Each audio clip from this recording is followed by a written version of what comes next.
Hi everyone, welcome to DIY The Art of Wood. I'm Jeremy.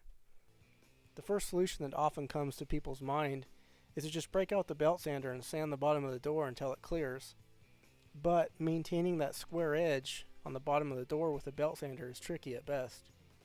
Well, I have a better solution for you, and it will only take about 5 minutes with a few simple tools you probably already have, and it will keep the bottom edge of that door dead square.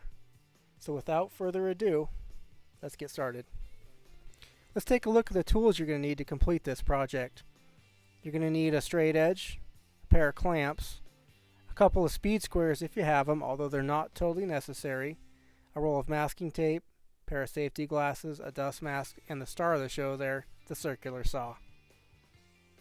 The first thing you're going to need to do is measure the offset of your circular saw.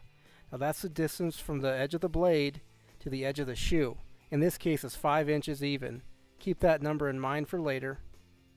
Now you want to be very careful here and only cut a small amount off the bottom edge of the door at a time.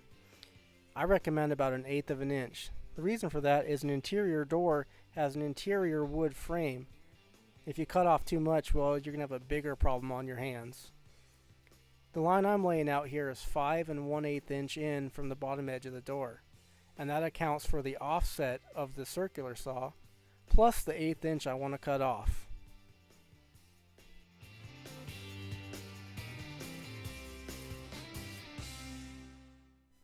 Next, grab your straight edge and line it up with the marks you just made. As you can see here, I'm taking advantage of my speed squares. As I mentioned earlier, they're not totally necessary, but they sure do help when lining things up to keep everything straight and square.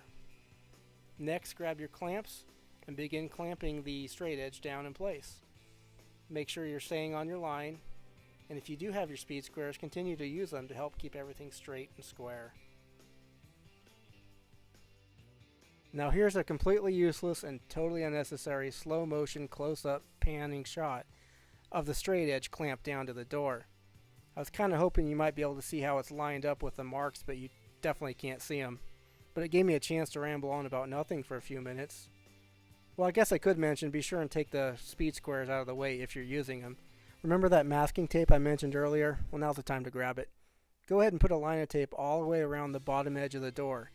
This will help prevent any tear out as you cut through the door with the circular saw. Next, set the blade height on your saw. You'll want to set the blade height to just about where a full tooth is above, or in this case below, the bottom surface of the door. Doesn't have to be exact, but that's all you need. And now comes the fun part. Put on your safety glasses and dust mask and let's start cutting. While you're cutting, you're going to want to keep your eyes focused mostly on the straight edge, not on the saw itself. This is to make sure that you're keeping the shoe of the saw pressed firmly against the straight edge. You can use your free hand to help support the straight edge a little, just to make sure it doesn't flex, so you keep that line perfectly straight. As you get to the end, you can also use your free hand to help support the cutoff piece so it doesn't break off. And there you have it, an 1/8 inch wide, waggly piece of wood that used to be a door. How about that, folks?